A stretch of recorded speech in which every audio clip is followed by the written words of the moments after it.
Drama শুরুতে প্রধান চরিত্র হল সাং। তার ছেলের জন্মদিন এসে গেছে।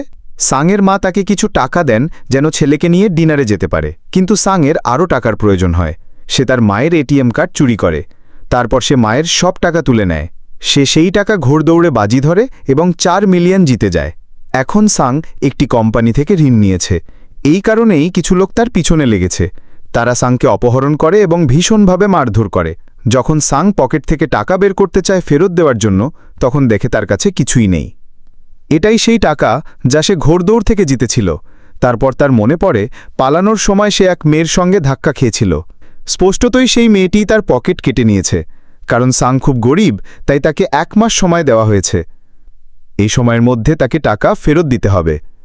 সাং আবার টাকা জোগাড় করে এবং ছেলেকে নিয়ে খেতে যায়। তারপর সাং দ্রুত ট্রেন স্টেশনে পৌঁছায়। দুর্ভাগ্যবশত সে ট্রেন মিস করে ফেলে।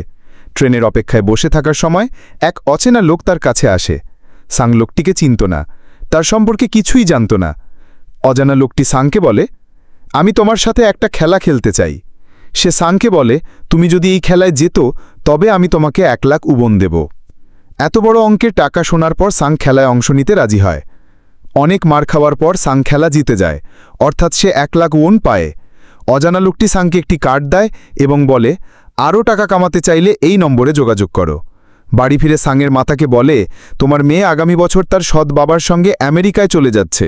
এখানেই প্রকাশ হয় যে সাং তালাকপ্রাপ্ত আর তার স্ত্রী অন্য কারোর সঙ্গে বিয়ে করেছে। সাং কখনো চায় না তার মেয়ে তাকে ছেড়ে দূরে চলে যাক। সে মেয়ের হেফাজত পেতে প্রচুর টাকা চায়, তাই সে কার্ডের নম্বরে কল করে। সাংকে একটি গাড়িতে করে নিয়ে যাওয়া হয় যেখানে আরও অনেক মানুষ ছিল। তাদের সবাইকে অচেতন করা হয় এবং জেগে উঠে তারা দেখে তারা একটা বড় স্থাপনার মধ্যে রয়েছে যেখানে আরও 456 জন লোক আছে। ওরা সবাই খেলোয়াড়, কারণ সবার গায়ে একই ধরনের ইউনিফর্ম। এই স্থাপনার আয়োজক ছিল একজন লোক যার নাম ছিল ফ্রন্টম্যান। সে সবার ওপর নজর রাখছিল। একটি জিনিস ছিল সবার মধ্যে মিল, এরা সবাই প্রচুর ঋণগ্রস্ত। সাংয়ের দেখা হয় খেলোয়াড় নম্বর 1-এর সঙ্গে।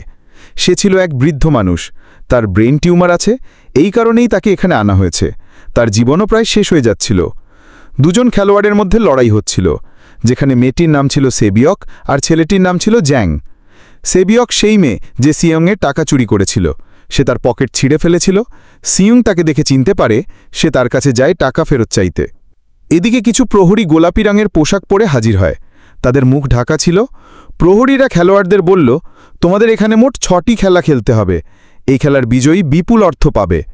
একটি চুক্তিতে তাদের স্বাক্ষর নেওয়া হয়। চুক্তির প্রথম নিয়ম ছিল কোনো খেলোয়াড় স্বেচ্ছায় খেলা ছেড়ে যেতে পারবে না। দ্বিতীয় নিয়ম ছিল যে খেলোয়াড় খেলতে অক্ষম হবে সে বাদ যাবে, কিন্তু এলিমিনেট শব্দটার অর্থ কী তা পরে বোঝা যাবে। তৃতীয় নিয়ম ছিল যদি সংখ্যাগরিষ্ঠ খেলোয়াড় খেলা না খেলতে চায় তবে তারা খেলা ছেড়ে যেতে পারবে। এরপর তাদের খেলতে নিয়ে যাওয়া হয়। সিয়ং সেখানে তার সহপাঠী সাংউকে দেখে, যে তাকে শৈশব থেকে চেনে। সিয়ং তাকে দেখে অবাক হয়ে যায়, কারণ সাংউ তো ব্যবসার জন্য বিদেশে গিয়েছিল। প্রথম খেলার জন্য বিশাল এক পুতুল ছিল। খেলাটির নিয়ম ছিল খুবই সহজ। যখনই পুতুল গান গাইবে তখন খেলোয়াড়দের সামনে এগোতে হবে আর গান থামলেই থেমে যেতে হবে। কোনো নড়াচড়া করা যাবে না। যদি কেউ নড়ে ওঠে তবে সে এলিমিনেটেড হবে। শুরুতে সবকিছু রসিকতার মতো লাগছিল, কিন্তু একজন ছেলে নড়তেই তাকে গুলি করে শেষ করে দেওয়া হলো। এটাই ছিল এলিমিনেট করার অর্থ, মানে তাদের মেরে ফেলা হবে। এটা দেখে সবাই ভয় পেয়ে যায়। তারা বুঝতে পারে তারা বড় বিপদে পড়েছে। ভয় আর আতঙ্কে সবাই ছুটোছুটি শুরু করে। এখন খেলার নিয়ম অনুযায়ী যে নড়াচড়া করছিল তাকে গুলি করে শেষ করা হয়। কোনো মতে বেঁচে থাকা খেলোয়াড়রা খেলা শেষ করে। মৃতদেহগুলো সরিয়ে ফেলা হয়। 456 জন খেলোয়াড়ের মধ্যে মাত্র 255 জন বেঁচে থাকে। সব খেলোয়াড়ে এখন আতঙ্কিত, আর কেউ খেলতে চায় না। তৃতীয় নিয়ম অনুযায়ী সংখ্যাগরিষ্ঠ চাইলে খেলা বন্ধ করা যাবে। ফ্রন্টম্যান ভোট গ্রহণ করে। তার আগে তাদের পুরস্কারের অর্থ দেখানো হয়। যে বিজয়ী হবে সে অর্থ পাবে, কিন্তু যদি খেলা ছেড়ে যায় তবে এই অর্থ মৃত খেলোয়াড়দের পরিবারের হাতে দেওয়া হবে। পুরস্কারের অর্থ মোট 45 বিলিয়ন উওন। ভোটে সংখ্যাগরিষ্ঠ খেলতে রাজি হয়নি, তাই খেলা বন্ধ করে দেওয়া হয়। তারা চাইলে ভবিষ্যতে আবার যোগ দিতে পারবে। তাদের সবাইকে বাড়ি পৌঁছে দেওয়া হয়। পরের দিন সিয়ং থানায় গিয়ে সব কিছু পুলিশকে জানায়, কিন্তু পুলিশ সিয়ংয়ের কথা বিশ্বাস করেনি। তারা ভাবে সিয়ং পাগল। সিয়ং তাদের কার্ড দেখায়, কিন্তু আশ্চর্যজনকভাবে নাম্বারটা ভুল ছিল। সিয়ং বাড়ি ফিরে আসে, কিন্তু তার মা সেখানে ছিল না। সিয়ংয়ের সহপাঠী সাংউ তার মাকে লুকিয়ে দেখছিল। এমন সময় সিয়ং এসে পৌঁছায়। সাংউ সিয়ংকে বলে, বিরক্ত হয়ে, আমি 6 বিলিয়ন ঋণের নিচে ডুবে আছি। সে জানায়, আমি ক্লায়েন্টদের টাকা শেয়ার বাজারের মার্জিনে লাগিয়েছিলাম। দুঃখজনকভাবে সব টাকা নষ্ট হয়ে গেছে। এদিকে সিয়ং হাসপাতাল থেকে ফোন পায় তার মায়ের পায়ে আঘাত লেগেছে। ডায়াবেটিসের চিকিৎসা না করায় তার ক্ষত আরও বড় হয়ে গেছে। ডাক্তার সিয়ংকে জানায়, তোমার মাকে আমরা বাঁচাতে পারব, কিন্তু এজন্যে তার পা কেটে ফেলতে হবে। এই অপারেশনের জন্য অনেক টাকা প্রয়োজন। কিন্তু স্পষ্ট বোঝা যাচ্ছে সিয়ংয়ের কাছে কোনো টাকা নেই। সে ইতোমধ্যেই তার মায়ের ইন্স্যুরেন্সের টাকা শেষ করে ফেলেছে। তাই সিয়ং তার স্ত্রীর কাছে টাকা চাইতে যায়। তার স্ত্রী টাকা দিতে অস্বীকার করে। স্ত্রী নিজে স্বামীকে জানায় যে সিয়ং টাকা চাইতে এসেছে। তার স্বামী এসে সিয়ংকে টাকা দেয় এবং বলে, আমার পরিবার থেকে দূরে থাকো। রাগে সিয়ং তাকে মারধর শুরু করে। তখন তার মেয়ে ঘটনাস্থলে পৌঁছে যায়। এরপর সিয়ংয়ের বন্ধু তার বসের কাছে টাকা চাইতে যায়, কিন্তু বস টাকা দিতে রাজি হয় না। ফলে তাদের মধ্যে লড়াই শুরু হয়। লড়াইয়ের সময় বসের হাত মেশিনে আহত হয়। এই সুযোগে সিয়ংয়ের বন্ধু টাকা নিয়ে পালিয়ে যায়। বাড়ি ফিরে সে তার স্ত্রীকে বলে, প্রথম ফ্লাইটেই এখান থেকে চলে যাও। অন্যদিকে সেবিয়ক এক এজেন্টের সঙ্গে দেখা করে, কারণ তাকে তার মাকে উত্তর দিক থেকে দক্ষিণে আনতে হবে। সেবিয়ক সিয়ংয়ের টাকা চুরি করে। তার মাকে আনতে তার টাকার প্রয়োজন। সেবিয়কের একটি ছোট ভাই আছে, আর সে প্রতিশ্রুতি দিয়েছে মাকে নিয়ে আসবে। পরে দেখা যায় এক পুলিশ অফিসার তার ভাই নিখোঁজ হয়েছে বুঝতে পারে। সে ভাইয়ের বাসায় গিয়ে খোঁজ নেয়, দেখে তার ভাই কয়েকদিন ধরে বাসায় ফেরেনি। বাসা তল্লাশির সময় অফিসার একটি কার্ড খুঁজে পায়। সে একই কার্ড সে সিয়ংয়ের কাছেও থানায় দেখেছিল। অফিসার সিয়ংয়ের কাছে গিয়ে জিজ্ঞাসা করে, কিন্তু সিয়ং উত্তর দিতে অস্বীকার করে। বাড়ি ফিরে সে একই কার্ড খুঁজে পায়। সে সিদ্ধান্ত নেয় আবার খেলায় যোগ দেবে। এই কারণেই সব খেলোয়াড়কে একটি জাহাজের কাছে নিয়ে যাওয়া হয়। গাড়িগুলো অনুসরণ করতে করতে অফিসারও সেখানে পৌঁছে যায়। সে এক প্রহরীকে মেরে পানিতে ফেলে দেয়। খেলোয়াড়দের একটি দ্বীপের ভেতরে থাকা স্থাপনায় নিয়ে যাওয়া হয়। তারা জানে না পরের খেলা কী এবং কিভাবে খেলতে হবে। তারা নিজেদের টিম বানায়। রাতে সেবিয়ক ও তার এক মহিলা বন্ধু ওয়াশরুমে যায়। প্রহরীদের চোখ এড়িয়ে সেবিয়ক স্থাপনাটি ঘুরে দেখে। সে লক্ষ্য করে প্রহরীরা বিশাল হাঁড়িতে কিছু রান্না করছে। প্রহরীরা সন্দেহ করে এবং একজন ওয়াশরুমে এসে খোঁজ নেয়। ততক্ষণে সেবিয়ক ফিরে আসে। সে তার বান্ধবীকে সবকিছু জানায়, কিন্তু তাদের কথা সাং-উ শুনে ফেলে। সে সেবিয়ককে জিজ্ঞাসা করে, আর সেভাবেই জানায় তারা বড় হাঁড়িতে কিছু রান্না করছে। এরপর সব খেলোয়াড়কে খেলার মাঠে আনা হয়। তাদের সামনে 4টি আকার ছিল, আর প্রত্যেককে একটি আকার বেছে নিতে হবে। সাং-উ আগেই বুঝে যায় খেলা কি আর কি করতে হবে। সে সিয়ংকে বলে প্রত্যেককে ভিন্ন আকার বেছে নিতে। এরপর তাদের একটি ছোট টিম দেওয়া হয়, যেখানে আকারগুলো আঁকা ছিল। তাদের খেলা হলো সেই আকারকে ভেতর থেকে আলাদা করে বের করা। একটুও ক্ষতি করা যাবে না, নইলে সাথে সাথে বাদ হয়ে যেতে হবে, মানে তাদের হত্যা করা হবে। সাং-উ সহজেই তার আকার বের করে ফেলে। সিয়ং ভয় আতঙ্কিত হয়ে পড়ে, অবস্থার অবনতি হয়, কিন্তু শেষে কোনোভাবে সে এই খেলাটিও জিতে যায়।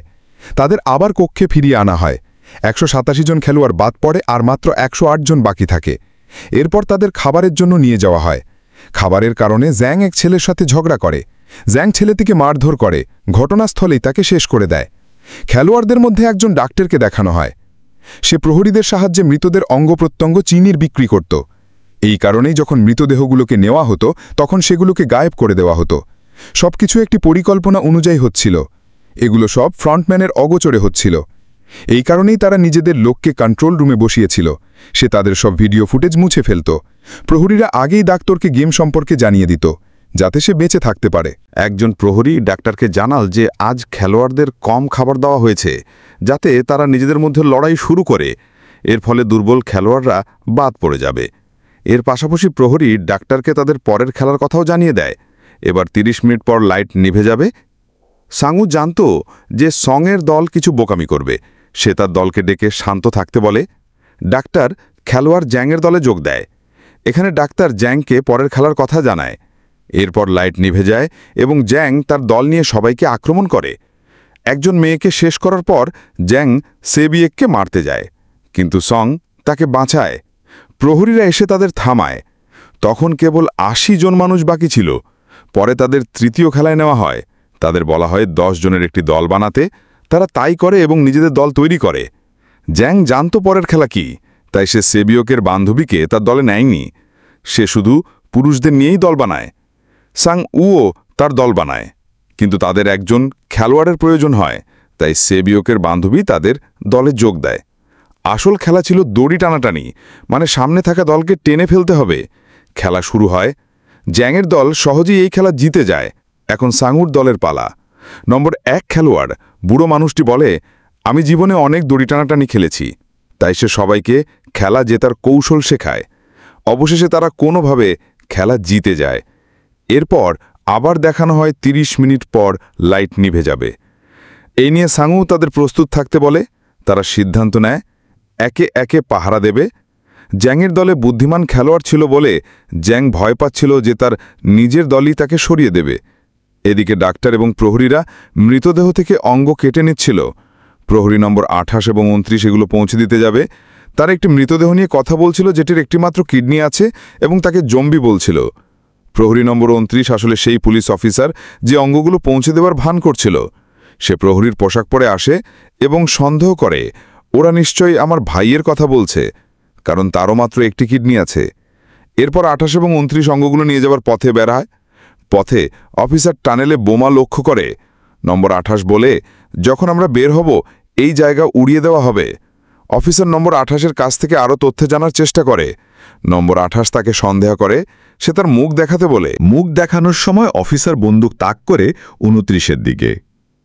অফিসার তাকে এক কিডনির মানুষটার ব্যাপারে জিজ্ঞেস করে, যাকে তোমরা জম্বু বলছো সে কে? নম্বর ২৮ বলে, সে ছিল এক মেয়ে।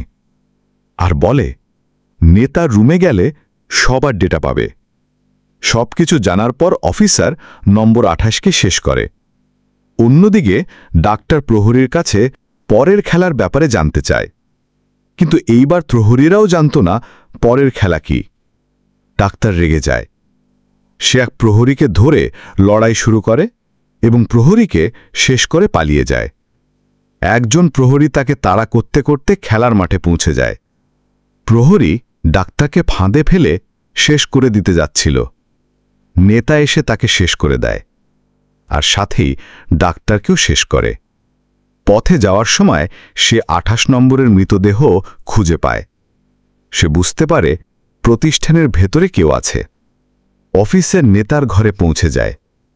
খুঁজতে গিয়ে সে এমন একটি ঘরে ঢোকে যেখানে সবার রেকর্ড রাখা ছিল। অফিসের খুঁজে দেখে বিজয়ীদের রেকর্ড আছে। সেখানে তার ভাইয়ের নামও ছিল, অর্থাৎ সে বিজয়ী ছিল। খেলোয়াড়দের চতুর্থ খেলার জন্য নিয়ে যাওয়া হয়। তাদের বলা হয় সঙ্গী বেছে নিতে। খেলোয়াড়রা তাই করে। প্রত্যেকে তাদের সঙ্গী ঠিক করে। সাবিয়কের বান্ধবীও সঙ্গী খুঁজতে চেষ্টা করে, কিন্তু কেউই তার সঙ্গী হতে রাজি হয় না। এরপর প্রতিটি খেলোয়াড়কে 10টি করে কাঁচের গুলি দেওয়া হয়। খেলার নিয়ম হল সঙ্গীর কাছ থেকে সব গুলি নিতে হবে, তবে জোর করে নয়। যার কাছে কোনো গুলি থাকবে না সে বাদ যাবে। সাং উ এবং সিয়ংয়ের বন্ধু জোর বিজোর খেলা খেলে। তাদের অনুমান করতে হয় সামনের লোকের হাতে কয়টি গুলি আছে। সিয়ংয়ের বন্ধু সাং উয়ের সব গুলি জিতে নেয়। ফলস্বরূপ সাং উয়ের কাছে শেষ রাউন্ডে মাত্র একটি গুলি থাকে। সাং উ বুঝতে পারে এবার তার শেষ হয়ে যাবে। সে সিয়ংয়ের বন্ধুকে ফাঁদে ফেলে, বিশ্বাস করায় যে যদি কেউ হেরে যায় তাহলে আবার ম্যাচ হবে। চালাকি করতে গিয়ে সাং উ সিয়ংয়ের বন্ধুর গুলি পাল্টে দেয়। গুলিগুলো নিয়ে সে প্রহরীদের দেয়, তারপর চলে যায়। সিয়ংয়ের বন্ধু গুলি দেখে বুঝতে পারে ওগুলো আসলে পাথর। ১ নম্বর খেলোয়াড়ের অবস্থা খুব খারাপ ছিল, তাই সে এদিক সেদিক দৌড়াচ্ছিল। সিয়ং তাকে খেলতে রাজি করায়। তারা আবার জোর বিজোর খেলা খেলে। বৃদ্ধলোক সিয়ংয়ের সব গুলি জিতে নেয়, কিন্তু শেষ রাউন্ডে সে ভুলে যায় সে কি বেছে নিয়েছিল। সিয়ং তাকে ফাঁদে ফেলে গুলি নিয়ে নেয়, কিন্তু বৃদ্ধ চালাক ছিল।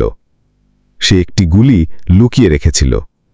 সে আবার ঘোরাঘুরি করে, সিয়ং আবার তাকে খেলতে অনুরোধ করে। বৃদ্ধ বলে, আমি জানি তুমি চালাকি করে আমার সব গুলি নিয়ে নিয়েছ। সে আরও বলে, আমি সব জানতাম, কিন্তু বোকা সেজে অভিনয় করছিলাম। একথা শুনে সিয়ং তার প্রতি দয়া করে সব গুলি ফেরত দেয়। সাবিয়াক এবং তার বান্ধবীও খেলছিল। তাদের খেলার নিয়ম ছিল কে দেওয়ালের কাছাকাছি গুলি ফেলতে পারে। প্রথমে সাবিয়াক তার গুলি ছোড়ে, তারপর সাবিয়াকের বান্ধবীর পালা এলে সে সব গুলি ছুঁড়ে ফেলে। এটা দেখে সাবিয়াক তাকে আবার ছুঁড়তে বলে, কিন্তু তার বান্ধবী বলে, না সাবিয়াক, আমি একা, আমার পিছনে কেউ নেই, কিন্তু তোমার কিছু হলে সেটা ভালো হবে না। তোমার বড় ভাই তোমার জন্য অপেক্ষা করছে। এরপর সাবিয়াকের বান্ধবী বাদ যায়। তাদের মৃতদেহ সরিয়ে ফেলা হয় আর খেলোয়াড়রা ঘরে ফেরে। জ্যাং খেয়াল করে সাবিয়াকের বান্ধবী শান্তভাবে বসে আছে। এখানে দেখানো হয় সে আসলে জ্যাংয়েরও বন্ধু ছিল। তাদের মধ্যে দ্বন্দ্বেরও একটা কারণ ছিল। জ্যাংয়ের বন্ধু তাকে আগে নির্যাতন করেছিল। পরে ফ্রন্টম্যান এক মৃতদেহের পাশে অফিসারের আইডি কার্ড খুঁজে পায়। তারপর ফ্রন্টম্যান জানতে পারে ভিআইপিরা এসে গেছে। সে তাদের স্বাগত জানাতে যায়। সব ভিআইপিকে ঘরে নিয়ে যাওয়া হয়। এরপর ফ্রন্টম্যান অন্য একজনকে ভিআইপিদের আগমনের কথা জানায়। সেই আসল চরিত্র, যার সম্পর্কে আমরা পরে আরও জানব। পরের দিন সবাইকে পঞ্চম খেলায় আনা হয়। ওখানে 1 থেকে 16 পর্যন্ত সংখ্যা ছিল। খেলোয়াড়রা তাদের নম্বর বেছে নেয়, মানে তাদের পালা হবে সেই নম্বর অনুযায়ী। শেষে বাকি থাকে 1 আর 16। সিয়ং বিভ্রান্ত হয়, কোন নম্বর নেবে। যদি সে 1 নেয় সে ফেঁসে যাবে, কারণ খেলার নিয়ম সে জানে না। আর যদি 16 নেয় তবে হয়তো তার পালায় আসবে না। সময়ের অভাবে এ সময় একটা লোক এসে বলে, আমি 1 নম্বর চাই, কারণ জীবনে কখনো প্রথম হইনি। সবাইকে খেলার ঘরে নিয়ে যাওয়া হয়। নিয়ম হলো তাদের সময় মতো সেতু পার হতে হবে। সেতুর মাঝে 2 ধরনের কাজ ছিল, একটা সাধারণ কাজ আর একটা টেম্পার্ড কাজ। সাধারণ কাজে পা রাখলে ভেঙে যাবে আর তারা পড়ে যাবে। খেলা শুরু হয়। একে একে সবাই বাদ যেতে থাকে। জ্যাং সামনের দিকে ছিল কিন্তু এগোচ্ছিল না। তাদের একটাই পথ, সামনে যাও বা এখানেই মরো। এ সময় জ্যাংয়ের বন্ধু সামনে আসে। সে বলে, আমি তোকে বলেছিলাম, তুই যখন আমাকে ধোকা দিয়েছিলি তখনই বলেছিলাম তোকে শেষ করব। সে জ্যাংকে ধরে লাফ দেয়, ফলে দুজনেই শেষ হয়। একজন লোক ছিল যে কাঁচ কোম্পানিতে কাজ করত। সে বুঝতে পারছিল কোনটা টেম্পার্ড কাঁচ। ফ্রন্টম্যান এটা বুঝে আলো নিভিজে দেয়, যাতে কেউ চিনতে না পারে।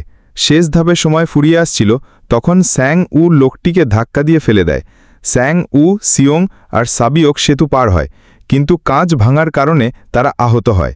সাবিয়কও আঘাত পায়। অন্যদিকে অফিসার এক দাসকে মেরে তার জায়গা নেয়। একজন ভিআইপি অফিসারকে সন্দেহ করে। সে বলে, মুখোশ খোলো। অফিসার বলে, ঠিক আছে, তবে আমি ভেতরে গিয়ে খুলব। ভেতরে গিয়ে অফিসার ভিআইপিকে অজ্ঞান করে দেয়। ফ্রন্টম্যান তা জানতে পারে। সে অফিসারকে তাড়া করে। অফিসার পালিয়ে একটি দ্বীপে পৌঁছায়। ফ্রন্টম্যানও পিছু নেয়। অফিসার তার ঊর্ধ্বতনদের ফোন করার চেষ্টা করে, কিন্তু কল বিচ্ছিন্ন হয়ে যায়। সে প্রমাণ পাঠানোর চেষ্টা করে, কিন্তু নেটওয়ার্ক ছিল না। ফ্রন্টম্যান তাকে ধরে নিয়ে যেতে বলে, কিন্তু অফিসার ফ্রন্টম্যানকে গুলি করে। মুখোশ খুলতেই অফিসার বুঝতে পারে সে আসলে তার ভাই। অফিসারের ভাই অর্থাৎ ফ্রন্টম্যান তাকে গুলি করে। সে পানিতে পড়ে যায়। সাবিয়ক কাঁচের আঘাতে আহত হয়েছিল। সে রক্তক্ষরণে ভুগছিল।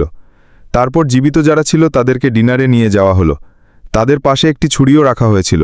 এর মানে হলো রাতে তাদের মধ্যেই কেউ একজন কাউকে হত্যা করবে। সিয়ং লক্ষ্য করে যে সাইবিয়কের অবস্থা খারাপ।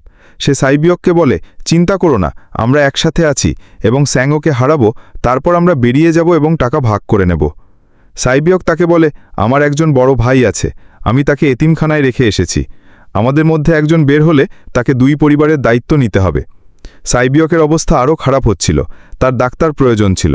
সিয়ং সাহায্য চাইতে যায়, কিন্তু ফিরে আসার পর দেখে যে স্যাংউ সাইবিয়ককে শেষ করে ফেলেছে। পরের দিন তাদের শেষ খেলায় নিয়ে যাওয়া হয়। খেলার নিয়ম ছিল সহজ, মরতে হলে মরো। এই খেলার নাম ছিল স্কুইড গেম। খেলা শুরু হয় এবং তাদের মধ্যে প্রচণ্ড লড়াই হয়। শেষে স্যাংউর অবস্থা খারাপ হয়ে যায়। সিয়ং বলে, আমি এই খেলা থামাতে চাই। সে স্যাংওকে বলে তার সাথে যেতে, কিন্তু স্যাংও নিজেকেই শেষ করে ফেলে, আর এর ফলে সিয়ং খেলা জিতে যায়। ফ্রন্টম্যান সিয়ংকে বলে, তুমি ভালো খেলেছ, তবে আমি এটা আশা করিনি। তারপর সিয়ংকে তার বাড়িতে নামিয়ে দেওয়া হয়। তার কাছে একটি এটিএম কার্ড ছিল। যখন সে চেক করে, দেখে তার সমস্ত টাকা ট্রান্সফার হয়ে গেছে। সিয়ং বাড়ি যায়, কিন্তু পৌঁছানোর আগেই তার মা মারা যান। এরপরের দৃশ্যে 1 বছর পর দেখানো হয়। সিয়ংয়ের অবস্থা সবচেয়ে খারাপ। সে মাদক খেত। সে এখনও সেই টাকা ব্যবহার করেনি। একজন ফুল বিক্রেতা মহিলা সিয়ংয়ের কাছে আসে এবং একই কার্ড দেয়, তাতে একটি ঠিকানা লেখা ছিল। সিয়ং সেই ঠিকানায় যায়। সেখানে সে আবিষ্কার করে যে পুরো ব্যাপারটি করেছে বৃদ্ধ লোকটি, প্লেয়ার নাম্বার 1। সে তখনও জীবিত। আর বৃদ্ধ লোকটি সিয়ংকে বলে, সে জীবনে ক্লান্ত। আমি আমার ক্লায়েন্টদের সাথে মিলে এই খেলা বানিয়েছি যাতে মানুষ মারা যাচ্ছে দেখে আনন্দ পাই, কিন্তু কাউকে জোর করে খেলানো হয়নি। আমি নিজেও খেলায় অংশ নিয়েছিলাম, কারণ খেলা দেখার থেকে খেলা আরও মজার। সে বলে, তোমার কাছে যে টাকা আছে সেটা আমার। এটা বলেই বৃদ্ধ লোকটি মারা যায়। এরপর সিয়ং সাইবিয়কের বড় ভাইয়ের কাছে যায়। সে তাকে স্যাঙ্গুয়ের মায়ের কাছে দিয়ে আসে এবং তাকে বলে এই ছেলেটির যত্ন নিতে। সে একটি টাকা ভরা ব্যাগও দিয়ে আসে। সিয়ং স্টেশনে যায় এবং একই অজানা লোকের সাথে দেখা হয় যার সাথে সিনেমার শুরুতে দেখা হয়েছিল। সিয়ং তাকে তাড়া করে, কিন্তু সে পালিয়ে যায়। তারপর সিয়ং কার্ডে লেখা নম্বরে কল করে এবং জিজ্ঞেস করে তারা কারা এবং কেন মানুষের সাথে এমন করছে, কেন অন্য মানুষের জীবনে হস্তক্ষেপ করছে। কিন্তু উত্তর আসে, সিয়ং, যদি বাঁচতে চাও তবে বিমানে উঠে পড়ো। এতেই শেষ। ভিডিওটি ভালো লাগলে চ্যানেল সাবস্ক্রাইব করে দেবেন। পরবর্তী ভিডিও কোন বিষয়ের ওপর দেখতে চান কমেন্ট করে জানাবেন। দেখা হচ্ছে পরের ভিডিওতে। টাটা।